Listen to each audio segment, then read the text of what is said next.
tentang korupsi yang sedang hangat diperbincangkan pada saat ini. Check it out!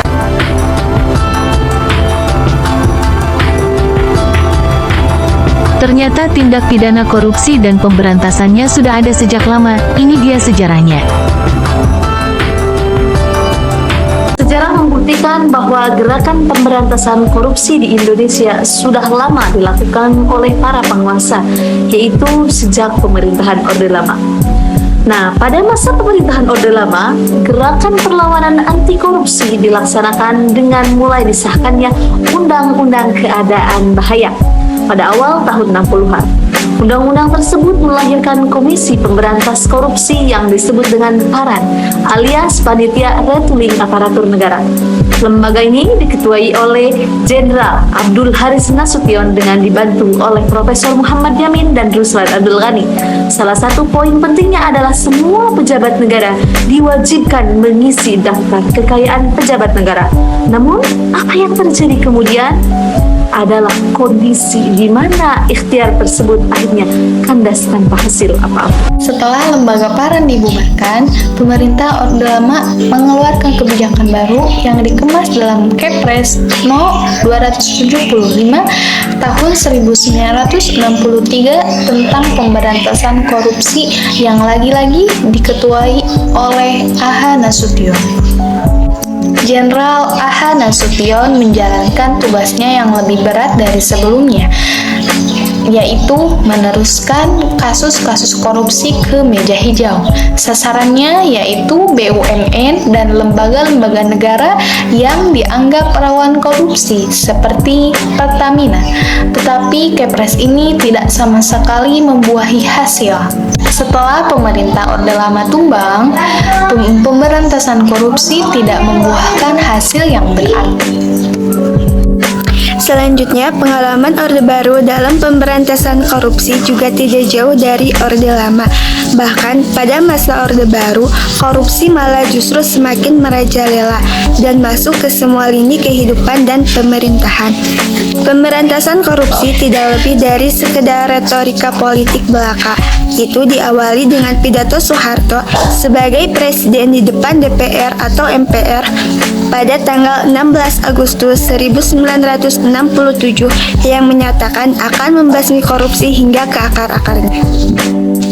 Kemudian dibentuklah TPK atau Tim Pemberantasan Korupsi. Tetapi seperti yang diduga oleh banyak kalangan, TPK tidak memiliki keberanian untuk membongkar korupsi yang sudah mewabah, hingga akhirnya terjadi demonstrasi mahasiswa dan pelajar secara besar-besaran.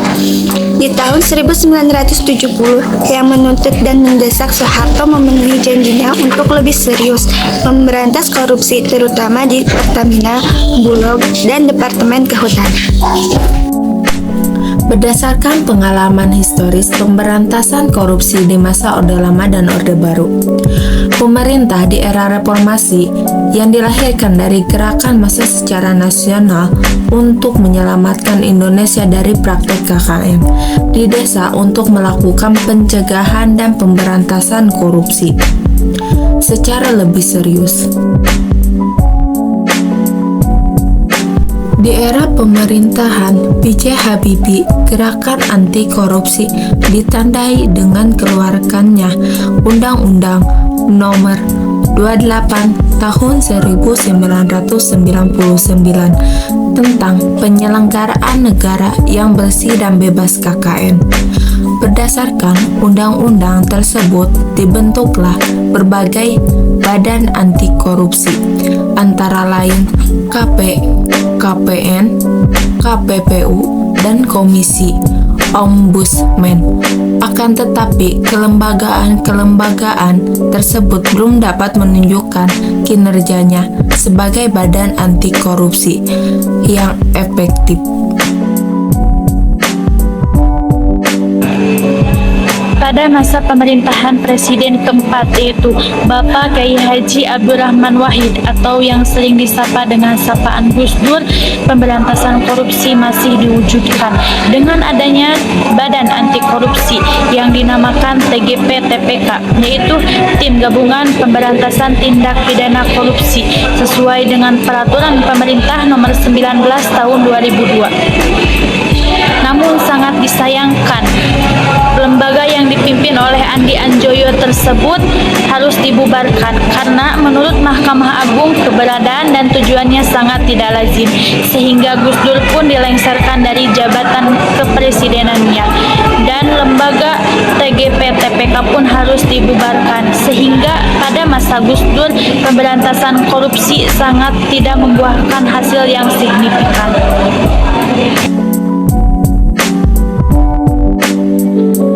Selanjutnya, pada masa pemerintahan Ibu Megawati Soekarno Putri, pemberantasan korupsi lebih digalakan lagi, dan pada masa inilah pemerintah membuat lembaga KPK, Komisi Pemberantasan Korupsi, sesuai dengan Undang-Undang Nomor 20 Tahun 2002. Struktur dan kelembagaan KPK ini tidak dipengaruhi oleh kekuasaan manapun.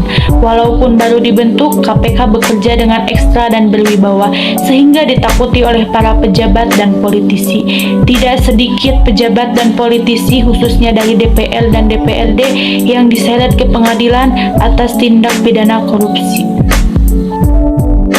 Kemudian di era Presiden Susilo Bambang Yudhoyono alias SBY, di samping melanjutkan gebrakan presiden sebelumnya, SBY juga melakukan gebrakan dengan membentuk tim Task Tipikor alias tim pemberantas tindakan pidana korupsi. Berdasarkan Kepres nomor 61 tahun 2005, lembaga ini mengemban misi melakukan pemberantasan korupsi di lingkungan pemerintahan. Eksistensi dan kedudukannya berada di bawah dan bertanggung jawab langsung kepada Presiden.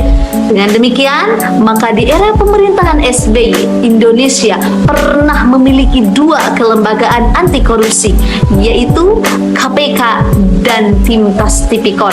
Namun, dalam perkembangannya, pada pertengahan tahun 2007, lembaga tim Task Tipikor dibubarkan dan fungsinya dijalankan oleh Lembaga Peradilan Umum.